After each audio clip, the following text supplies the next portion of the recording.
इस वीडियो को अधिक से अधिक जनता तक पहुंचाएं।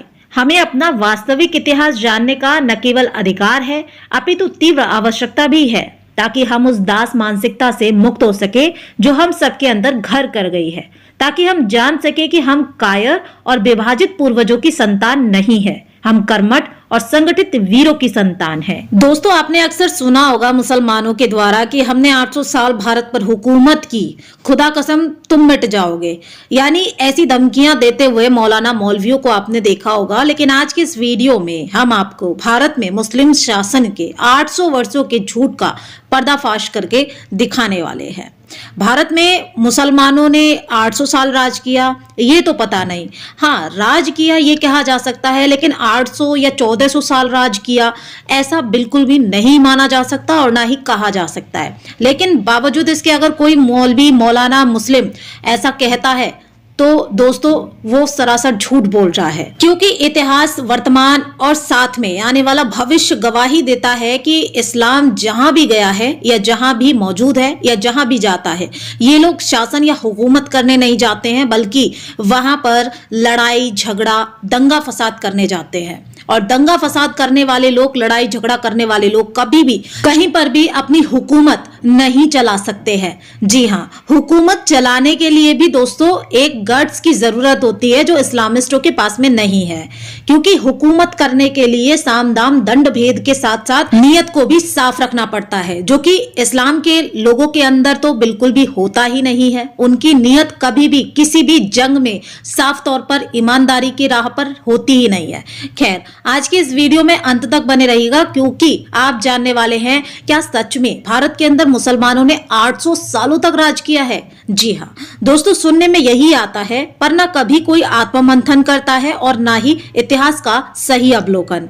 आइए इस वीडियो में देखते हैं इतिहास के वास्तविक नायक कौन थे और उन्होंने किस प्रकार मुगलिया ताकतों को रोके रखा और भारतीय संस्कृति की रक्षा करने में सफल भी रहे। तो सबसे पहले दोस्तों इनमें नाम आता है राजा दाहिर का। तो राजा दाहिर के समय की बात करते हैं। प्रारंभ करते हैं मोहम्मद बिन कासिम के समय से।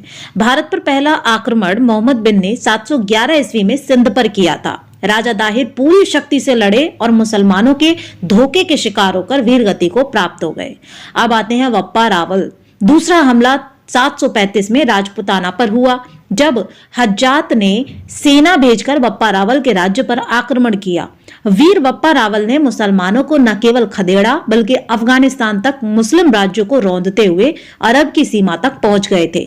ईरान, अफगानिस्तान के मुस्लिम सुल्तानों ने उन्हें अपनी पुत्रियां भेंट की और उन्होंने 35 मुस्लिम लड़कियों से विवाह करके सनातन धर्म का डंका पुनः बजाया। वप्पा रावल का इतिहास कहीं नहीं पढ़ाया जाता, यहाँ तक कि अधिकतर इतिहासकार उनका नाम तक छुपाते हैं।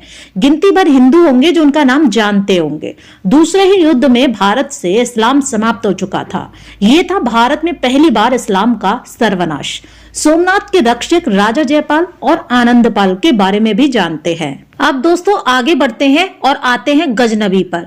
वप्पा रावल के आक्रमणों से मुसलमान इतने भयक्रांत हुए कि अगले 300 सालों तक वे भारत से दूर ही रहे। इसके बाद महमूद गजनबी ने 1002 से 1017 तक भारत पर कई आक्रमण किए, पर हर बार उसे भारत के हिंदू राजाओं से कड़ा उत्तर मिला। पहले राजा जयपाल और फिर उनका पुत्र आनंदपाल, दोनों ने उसे मार भगाया था। महमूद गजनबी ने सोमनाथ पर भी कई आक्रमण किए, पर 17वें युद्ध में उसे सफलता मिल ही गई। सोमनाथ के शिवलिंग को उसने तोड़ा नहीं था, बल्कि उसे लूटकर वो काबा ले गया था, जिसका रहस्य भी मैं आपको अभी बता रही हूँ। यहाँ से उसे शिवलिंग तो मिल गया जो चुम्बक का बना हुआ था, पर खजाना नहीं मिला। भारतीय राजाओं के निरंतर आक्रमण से वो वापस गजनी लौट गया और अगले 100 सालों तक कोई भी मुस्लिम आक्रमणकारी भारत पर आक्रमण न कर सका। इसके बाद आए सम्राट पृथ्वीराज चौहान। 1098 में मोहम्मद गौरी ने पृथ्वीराज चौहान को 16 युद्ध के बाद परास्त किया और अजमेर और दिल्ली पर उसके गुलाम वंश के शासक जैसे कुतुबुद्दीन, इल्तुतमिश और बलवन दिल्ली से आगे न बढ़ सके।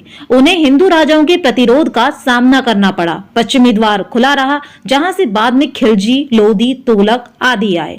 खिलजी भारत के उत्तरी भाग से होते हुए बिहार, बंगाल पहुंच गए। कुछ बिहार व बंगाल में मुसलमानों का राज्य हो गया, पर बिहार और अवध प्रदेश मुसलमानों से अब भी दूर थे।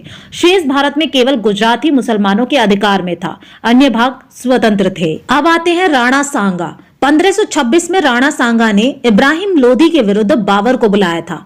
बाबर ने लोधियों की सत्ता तो उखाड़ दी, पर वो भारत की संपन्नता देख यहीं रुक गया और राणा सांगा को उसने युद्ध में हरा दिया।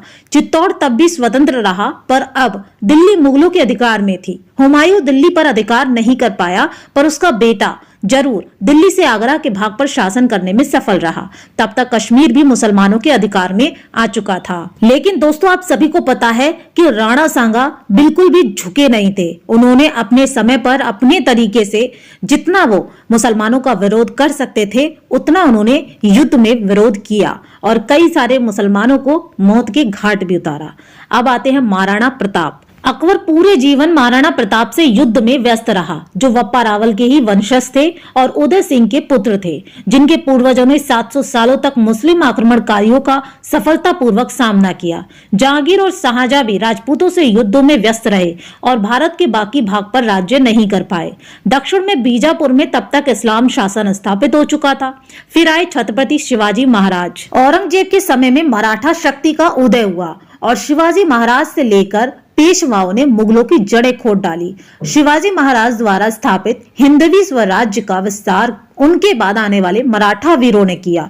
बाजीराव पेशवा, इन्होंने मराठा साम्राज्य को भारत में हिमाचल, बंगाल और पूरे दक्षिण में फैलाया। दिल्ली में उन्होंने आक्रमण से पहले गौरी शंकर भगवान से मन्नत मांगी थी कि यदि वे सफल रहे तो चांदनी चौक में वे भव्य मंदिर बनवाएंगे, जहां कभी पीपल के पेड़ के नीचे 5 शिवलिंग रखे थे। बाजीराव ने दिल्ली पर अधिकार किया और गौरी शंकर मंदिर का निर्माण भी करवाया, जिसका प्रमाण मंदिर के बाहर उनके नाम का लगा हुआ शिलालेख है। बाजीराव पेशवा ने एक शक्तिशाली हिंदू राष्ट्र की स्थापना की थी, जो कि 1830 तक अंग्रेजों के आने तक स्थापित भी रहा। दोस्तों, आप सभी को पता है कि मुगल और मुगलों के वंशज, जो कि पहले हिंदू ही हुआ करते थे, वो कभी भी भारत के प्रति वफादार नहीं रहे। इसीलिए जब भारत के अंदर अंग्रेज आए तो मुगलों ने और मुगलों के जो वंशज थे उन्होंने अंग्रेजों के साथ में मिली भगत कर भारत को तोड़ने और हिंदुत्व को खत्म करने की साजिशें रचनी शुरू कर दी। मुगल सुल्तान मराठाओं को चौथवा कर दिया करते थे और केवल लाल किले तक ही सीमित रह गए थे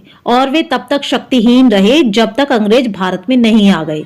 1760 के बाद भारत में मुस्लिम जनसंख्या में जबरदस्त गिरावट हुई, जो 1800 तक मात्र 7% तक पहुंच गई थी। अंग्रेजों के आने के बाद मुसलमानों को संजीवनी मिली और पुनः इस्लाम को खड़ा किया गया ताकि भारत में सनातन धर्म को नष्ट किया जा सके। इसीलिए अंग्रेजों ने 50 साल से अधिक समय से पहले ही मुसलमानों के सहारे भारत विभाजन का षड्यंत्र रच लिया था। मुसलमानों के हिंदू विरोधी रवैये और उनके धार्मिक जुनून को अंग्रेजों ने सही से प्रयोग किया।